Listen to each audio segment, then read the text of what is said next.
Compte rendu de la réunion extraordinaire du Conseil des ministres du gouvernement provincial du Congo central du mercredi 1er novembre 2023. Sous la présidence de son Excellence, Monsieur le gouverneur de province, le Dr Guy Bandundu-Nguidi, il s'est tenu ce mardi 19 septembre 2023 la réunion extraordinaire du Conseil des ministres dans la grande salle de réunion du gouverneur au 4e niveau du gouvernorat à Matadi. 5 points ont figuré à l'ordre du jour, à savoir 1. Communication de son Excellence, Monsieur le gouverneur de province. 2. Adoption du procès verbal numéro 13 de la réunion extraordinaire du Conseil des ministres du gouvernement provincial du Congo central du mardi 19 septembre 2023. 3. Examen de l'avant-projet de l'édit budgétaire pour l'exercice 2024. 4. Dossier des ministres provinciaux et des commissariats généraux. 5. Divers. De la communication de son Excellence, Monsieur le gouverneur de province.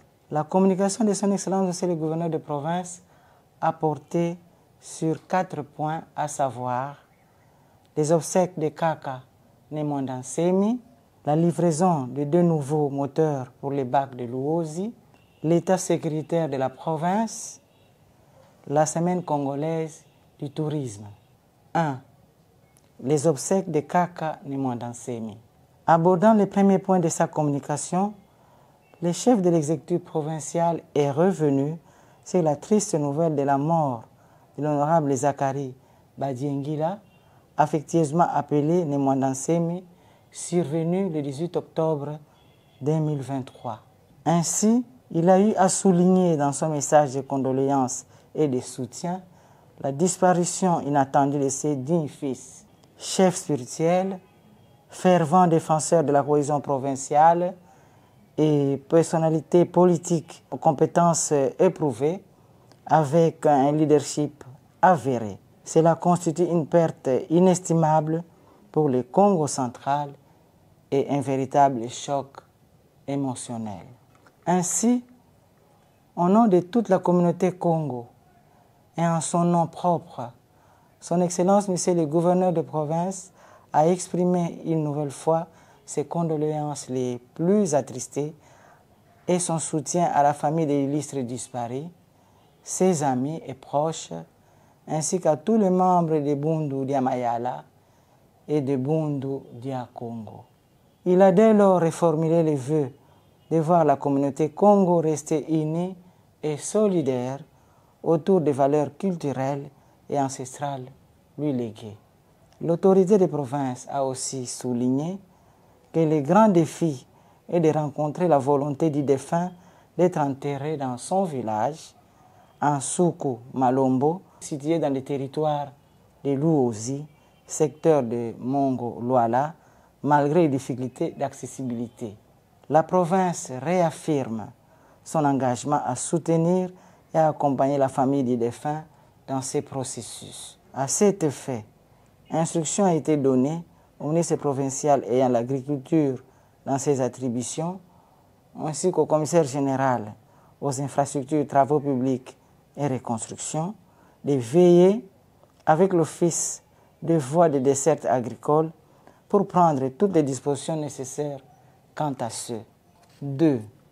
La livraison de 2 moteurs pour les bacs de Luozi. Dans le deuxième point de sa communication, l'autorité des provinces a annoncé la réception par l'Office des routes de 2 nouveaux moteurs livrés par Chani Metal en présence du commissaire général aux ITPR, mandaté à cet effet. La province était impliquée dans ces dossiers pour que les 2 moteurs soient livrés par voie de fret aérien, ce qui a permis de le recevoir 3 mois plus tôt. L'Office des routes est en train de prendre les dispositions nécessaires pour les 10 nouveaux moteurs et la province a promis son accompagnement pour les rafraîchissements du bac. L'Office des routes est en train de prendre les dispositions nécessaires pour monter les 10 moteurs. La province a promis son accompagnement pour le rafraîchissement du bac. Pour ce faire, il a instruit le ministre provincial du Budget et des Finances pour la prise en charge urgente des frais de réhabilitation du bac et le commissaire général aux ITPR pour le suivi du dossier. Il est un fait que la rénovation du bac de Luozi demeure une solution palliative aux yeux de l'autorité provinciale. Dès lors que la réponse idéale à apporter à la population de Luozi pour le désenclavement est de toute évidence de jeter un pont entre les deux rives du fleuve Congo. La province y travaille sans relâche en recherchant le meilleur partenaire avec qui ce projet pourra se concrétiser avec l'appui du gouvernement central. 3. L'état sécuritaire de la province. Abordant le troisième point de sa communication, Son Excellence, Monsieur le gouverneur de province, a exprimé ses préoccupations en rapport avec la situation sécuritaire de la province. Dans ce contexte préélectoral, il est constaté la recrudescence du banditisme et de la criminalité dans plusieurs entités de la province, ce qui n'est pas de nature à rassurer la population. À ces propos, le chef de l'exécutif provincial a affirmé qu'il ne tolérera pas l'anarchie et le désordre dans la province, chère à Papa Simon Kimbangu et Kipanvita. Les fauteurs de troubles qui perturbent l'ordre public en toute impunité doivent impérativement être mis hors d'état de nuire. L'autorité des provinces a toutefois salué le travail abattu conjointement avec le ministère provincial de l'Intérieur, la police nationale congolaise et les forces armées de la République démocratique du Congo pour établir l'autorité de l'État malgré les faibles moyens mis à leur disposition. Et à cet égard, une correspondance a été adressée au vice-premier ministre et ministre de l'Intérieur afin de solliciter un renforcement des effectifs de la police nationale congolaise. S'agissant spécifiquement du territoire de Luozi, où l'on assiste à une recrudescence de l'activisme de quelques mouvements fanatiques et de la cité de Kulungongo, où sévissent plusieurs groupes de bandits, il a été réitéré au ministre provincial ayant l'intérieur dans ses attributions afin de lui faire une actualisation de la situation sécuritaire, en particulier en ce qui concerne la problématique de la carence des animateurs politico-administratifs pour que des mesures à tout le moins palliatives soient prises à bref délai. Poursuivant sa communication sur l'état sécuritaire de la province, l'autorité des provinces a souligné que mettre les fauteurs de troubles hors d'état de nuire implique une justice efficace qui puisse prendre des décisions exécutables. À cet effet, il a également instruit le ministre provincial ayant la justice dans ses attributions de lui faire le point sur la situation des maisons carcérales dans la province et des mesures qu'il convient de prendre en urgence afin d'une part d'améliorer le sort des détenus et d'autre part de renforcer la sécurité des prisons en cette période électorale qui s'étendra jusqu'à la fin de l'année en cours. 4. La semaine congolaise du tourisme. Clôturant sa communication sur ces points, Son Excellence, Monsieur le gouverneur de province, a informé en primeur les membres du Conseil des ministres de la tenue à Matadi du 9 au 12 novembre 2023 de la 3e édition de la Semaine congolaise du tourisme avec pour thème le tourisme pour les investissements verts. Étant donné que cette activité sera l'occasion de mettre en lumière la province du Congo central, l'autorité des provinces a instruit le commissaire général ayant le tourisme dans ses attributions d'en assurer la bonne coordination pour sa réussite. 2. Adoption du procès-verbal numéro 13 de la réunion extraordinaire du Conseil des ministres du gouvernement provincial du Congo central du mardi 19 septembre 2023. Après lecture faite par le secrétaire général du gouvernement, le procès-verbal numéro 13 de la réunion extraordinaire du Conseil des ministres du gouvernement provincial du Congo central du mardi 19 septembre 2023 a été adopté à l'unanimité. 3. Examen de l'avant-projet de l'édit budgétaire pour l'exercice 2024. Le ministre provincial ayant le budget dans ses attributions a fait aux membres du Conseil des ministres de l'économie de l'avant-projet des dédits budgétaires pour l'exercice 2024. Après quelques amendements, l'avant-projet des dédits budgétaires a été adopté et sera transmis à l'autorité budgétaire provinciale. 4. Dossier des ministères provinciaux et des commissaires généraux. Le commissaire provincial du plan de l'économie et du commerce a présenté au Conseil des ministres 2 notes d'information, respectivement sur l'importation de la farine de froment et les programmes de 145 territoires dans la province du Congo central. Concernant l'importation de la famille de froment, le ministre provincial a fait allusion à la concurrence déloyale que subit la minoterie de Matadi Midema suite au flux des entrées de la dite denrée en provenance des pays voisins. Cette situation impacte négativement la production et les ventes de l'unique minoterie de la province, avec toutes les conséquences néfastes qui en résultent. En vue de pallier à cette situation, la province s'appuie sur l'opérationnalisation de l'agence qui s'occupe non seulement de l'estampillage, mais aussi de la lutte contre le dumping. Au sujet du programme de développement local dans la province du Congo central, le ministre a informé le Conseil des ministres de l'évolution des travaux du dit programme à travers les 10 territoires de la province.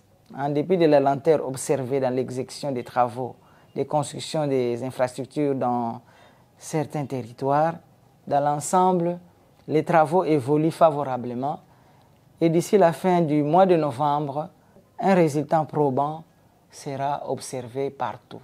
5. Divers. Dans les divers, le ministre provincial ayant l'économie dans ses attributions a informé le Conseil des ministres de la présence sur le marché d'une cargaison de riz avarié déclarée impropre à la consommation. Les informations recueillies font état du débarquement de 6 830 sacs à l'heure actuelle. Seuls 386 sacs ont été récupérés, dont 86 à Boma et 300 à Mwanda. Devant ces constats amers, le ministre provincial ayant l'intérieur dans ses attributions a été instruit de suivre de près cette situation afin d'arrêter les inciviques, car la consommation de riz avarié risquerait de causer des problèmes de santé auprès des consommateurs.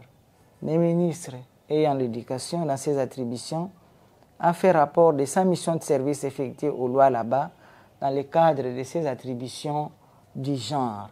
Le ministre provincial ayant l'agriculture dans ses attributions est revenu sur l'animation des Kakane Mwandansemi dans son village en Soukou Malombo. À cet effet, il a informé le Conseil de l'impraticabilité de la route menant au site d'enterrement sur un tronçon de 30 km où 2 ponts doivent être jetés. Une commission composée des experts des ITPR, OVDA, Office de route, a été mise en place pour trouver des solutions idoines.